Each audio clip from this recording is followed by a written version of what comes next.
नमस्कार मंडळी, मॅक कट्ट्यावर आपलं पुन्हा एकदा स्वागत.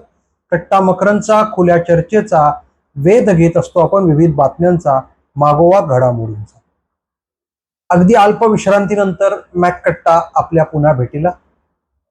अर्थात ही विश्रांती जरी असली तरी मॅक कट्ट्यावर यशवंत सूत्र संघटन मंत्र ही मालिका दिनांक 25 एप्रिल पासून सुरू झालेली आहे.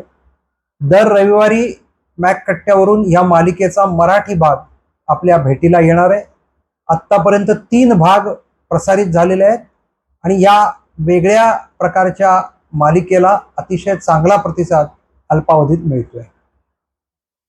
मॅक कट्टाचा प्रयत्न आहे की असे जे काही विविध प्रकारच्या गोष्टी आहेत त्या आपल्यापर्यंत पोहोचवण्याचा. राजकारण, समाजकारण, दैनंदिन घटना, विविध प्रकारच्या घडामोडी याचा आढावा घ्यायचा आहेच, पण वेगळंही काही आपल्यापर्यंत पोहोचवायचं आहे. वेव्ज परिषदेविषयी ही मॅक कट्ट्यावरनं आपल्याशी लवकरच संवाद साधला जाणार आहे. पण मंडळी, परत एकदा एका गंभीर घटनेकडे लक्ष वेधण्याकरता आजचा मॅक कट्ट्याचं प्रयोजन. पहलगामच्या घटनेचा आजही तणाव आहे. एक वेगळ्या प्रकारची अस्वस्थता, चीड, दुःख आजही आहे. मुर्शिदाबाद दंगल पश्चिम बंगालमधली, त्याचंही एक देशभरातलं एक वेगळ्या प्रकारचं वातावरण आहे. नागपूरमधल्या दंगलीचंही वातावरण आहे. आणि त्यामुळे देशात असं कुठे ना कुठे वेगळ्या प्रकारच्या घटना घडत आहेत ज्या एका अर्थाने सौहार्दाला नख लावतायत, कायद्याला आव्हान देत आहेत, संविधानाची चौकट जुमानत नाहीयेत. अशा घटना घडत आहेत आणि त्यामुळे अस्वस्थता पसरत आहे, वाढत आहे. याच पार्श्वभूमीवर 2 दिवसापूर्वी म्हणजे दिनांक 3 मे रोजी अवंतिका एक्सप्रेसमधली घडलेली घटना ही तितकीच गंभीर आहे आणि म्हणून त्याची मॅक कट्ट्यावर दखल घेतली जात आहे.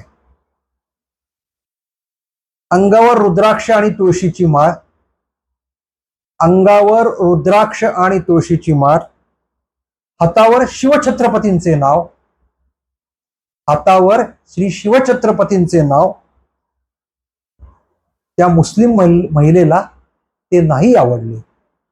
त्या मुस्लिम महिलेला ते नाही आवडले म्हणून तिने त्या हिंदू भगिनीला रक्तबंबाळ केले.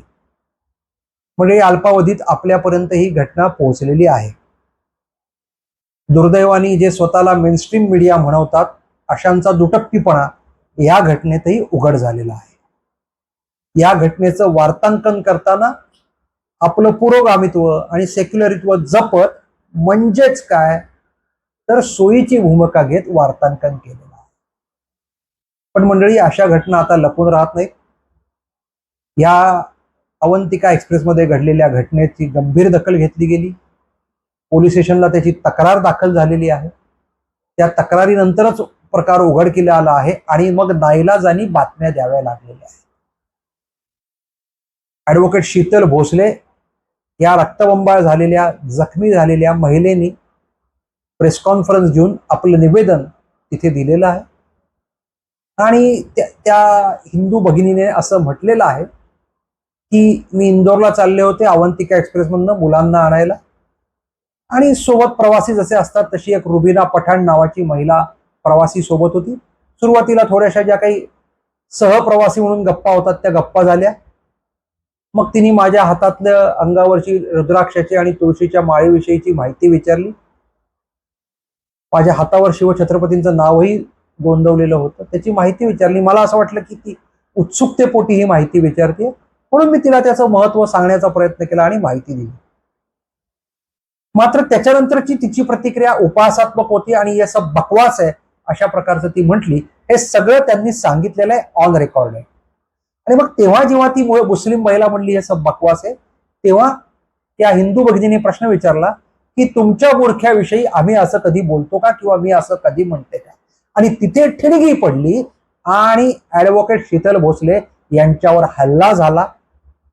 त्या मुस्लिम महिलेबरोबर असलेल्या सहकाऱ्यांनी त्या हल्ल्याला मदत केली आणि एका महिलेला रिंगण करून मारण्याचा प्रयत्न केला. फोटो जे प्रसिद्ध झालेले आहेत, मानेवरचा वार चुकला, हातावरचा वार आलेला आहे, आता त्याला पट्टी लावलेली, तोही फोटो प्रसिद्ध झालेला आहे. रिंगण करून विवस्त्र करण्याचा प्रयत्न झाल्याचीही बातमी प्रसिद्ध झालेली आहे. बोगीत असलेले प्रवासी बहुतांश मुस्लिम होते असं त्यांनी नमूद केलेलं आहे. हा सगळा प्रकार वलसाड वापी दरम्यान घडल्या असल्यानंतर मग पोलीस कारवाई झाली, हेल्पलाईनवर झाली, गुन्हा नोंदवला, हल्ला करणाऱ्या महिलेला आणि तिच्या साथीदारांना अटक झाली. हा सगळा प्रकार आता आपल्यापर्यंत पोहोचलेला आहे. म्हणजे या सगळ्या प्रकारात एक चर्चा काय करते की संशयाचा फायदा द्या. काय संशयाचा फायदा द्या? दोन महिलांचं भांडण आहे, हिंदू मुस्लिम भांडण नाहीये असं याच्याकडे बघा.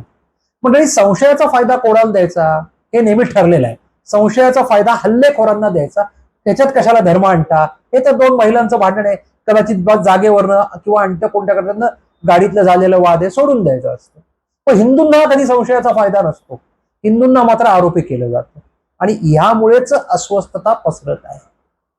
या प्रकरणाच्या विषयी ऍडव्होकेट शीतल भोसले यांनी आपली बाजू मांडलेली आहे, त्याच्यामुळे आता पुढची चर्चा होतीये. चर्चा ह्या करता केली पाहिजे मंडळी. मी परत परत सांगतोय आणि हे सगळ्यांनाच मान्य आहे, दीर्घकाळ मान्य आहे, हिंदू हा मुळातच असा भडक स्वभावाचा नाही, तो कट्टर धर्मांध नाही.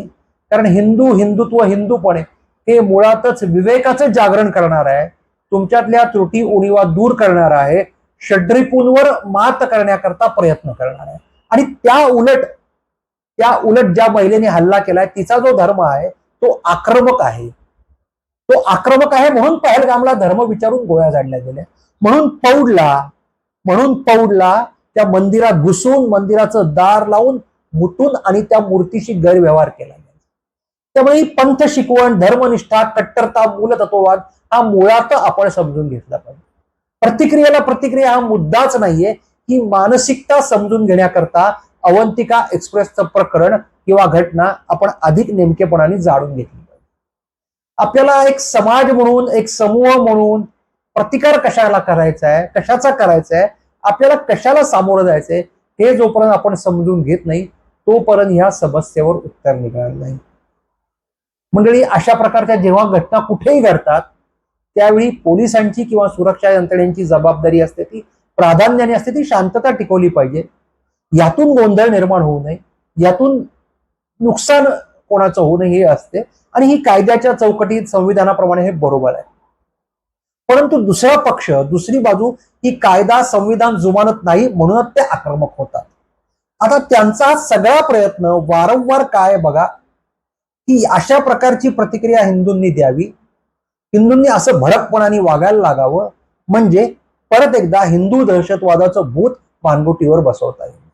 आणि म्हणून मंडळी, अशा प्रकारच्या घटना ज्यावेळी घडतात त्यावेळी खूप इतिहासात मागे जाण्याची गरज आहे. अगदी पहिलं काही हजार वर्षापूर्वींचं पहिलं मुस्लिम यवनी जिहादी आक्रमण लक्षात घेतलं पाहिजे आणि तिथून सुरू झालेली ही मानसिकता लक्षात घेतली.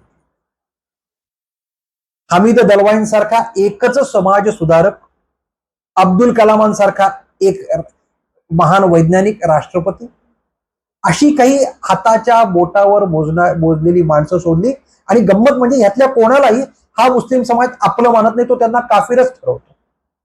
त्यामुळे हा विरोधाभास लक्षात घेतला पाहिजे, हा धर्मभेद लक्षात घेतला पाहिजे, या धर्माची शिकवण लक्षात घेतली पाहिजे आणि त्याप्रमाणे आपलं रोजचं जगणं आणि त्या रोजच्या जगण्याकरता असलेले आपले रोजचे व्यवहार, हो मंडळी, आपण असं सगळं सोडून रस्त्यावर धावणारे नाही ते मान्य केलं पाहिजे. याचा अर्थ आपल्यात पुरुषार्थ नाही का, आपण शूर नाही का, आपल्याला चाड नाही का, आपल्याला संवेदना का नाही का, असे प्रश्न स्वतःला विचारू नका आणि उगीच कोरडे ओढून घेऊ नका. आपणही तितकेच भावुक आहोत, संवेदनशील आहोत, जागरूक आहोत. परंतु प्रश्न काय आहे की आपल्या भोवतालच्या असलेल्या वेगवेगळ्या प्रकारच्या बेड्या आपण आपल्याच हाताने घालून घेतलेल्या आहेत आणि म्हणून त्यातली एक बेडी आहे पुरोगामित्व, सेक्युलरिझम, लिबरलिझम नावाची. बघा ना, पहलगाम नंतर काही कलाकारांनी कसा थैथयाट केला, काशी ढोंगबाजी केली, तिथे जाऊन कविता केल्या आणि इथे कोणी काहीच करणारे नाही, तिथे कसे चांगले तसं म्हणतात. आणि आता NIAच्या तपासात जे काही उघड येते ते सत्य येते, हे कलाकार तिथे जाऊन कविता रचणारे ऐकणार आहेत का? नाही. हे सल्ले फक्त, उपदेश फक्त हिंदूंना देतात. हीच मोठी अडचण आहे आणि हीच मोठी धोंड किंवा हाच मोठा अडथळा हिंदू समाजातला आहे. आणि म्हणून सुरक्षा यंत्रणांना फार कारवाई करताना काळजीपूर्वक कारवाई करावी लागते ती याकरता, कारण हीच मंडळी उभी राहत आहेत, हीच मंडळी उभी राहत आहेत. आता खरं म्हणजे काय व्हायला पाहिजे होतं की सरकारने काय करायचं, हा मुद्दा जाऊ द्या, सरकारला जेव्हा पाहिजे तेव्हा नाहीतरी सगळे टीका करतात, ती योग्य वेळी केली पाहिजे. पण पहलगामच्या घटनेनंतर सर्व हिंदू प्रवाशांनी हट्ट करायला पाहिजे होता की निषेध म्हणून आम्हाला तातडीने परत घेऊन जा, काही व्यवस्था करा, रेल्वे लावा, विमान लावा, काही करा. तुम्ही महाकुंभच्या वेळी ज्यादा रेल्वे सोडल्या होत्या ना, सरकारने बघितलं असतं, पण त्यांनी काय भूमिका घेतली, नाही स्थानिक मुसलमानांचा काही प्रॉब्लेम नाही, मुठभरच असे आहेत, बाकी आहेत. पण मंडळी आता एनआयएचा तपासाकडे दुर्लक्ष का करतात? आणि म्हणून मंडळी, ज्यांची दृष्टी खूप लघु आहे ना, जे या पलीकडे बघत नाही ना, त्यांच्या दृष्टीतनं प्रश्नाकडे बघू नका. आपली दृष्टी अधिक व्यापक करा, प्रश्न समजून घ्या.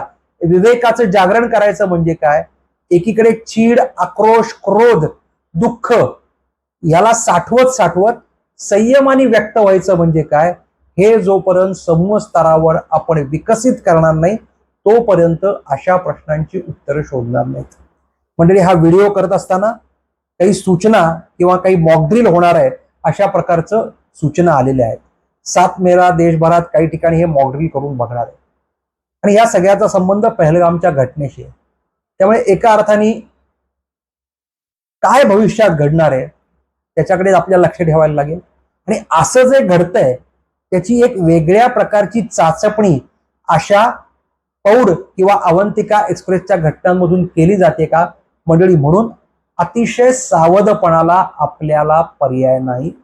एक भारतीय म्हणून, एक हिंदू म्हणून, संविधानाचा आदर करणारे म्हणून, घटनेवर विश्वास ठेवणारे म्हणून आणि एका अर्थाने सृजनाचे आपण पूजक आहोत म्हणून आपल्याला या सगळ्या बाबतीत सजग राहावं लागेल. मॅक कट्ट्यावर आज जरा अधिक सविस्तर चर्चा याच करता केली की आपल्या पुढचं आव्हान लक्षात घ्यायला पाहिजे, आपल्या पुढची प्रतिकूल परिस्थिती लक्षात घेतला पाहिजे आणि या आव्हानावर मात करत प्रतिकूल परिस्थितीला ओलांडून जाताना आपल्याला काय प्रकारचं सामर्थ्य एकटवून उभं राहायचं आहे. आणि याकरता संघटित होण्याला आपल्याला पर्याय नाही. आणि या संघटितपणातून परत एकदा संयम विवेक रुजवताना एक विधायक पुरुषार्थही आपल्याला जागवावा लागणार आहे. आणि म्हणून मंडळी, त्याकरता सज्ज व्हा, हे आवाहन मॅक कट्ट्यावर आज इतकंच. कट्टा मकरंचा खुल्या चर्चेचा वेध घेत असतो आपण विविध घडामोडींचा, बातम्यांचा. लाईक करा, शेअर करा, सबस्क्राईब करा. धन्यवाद.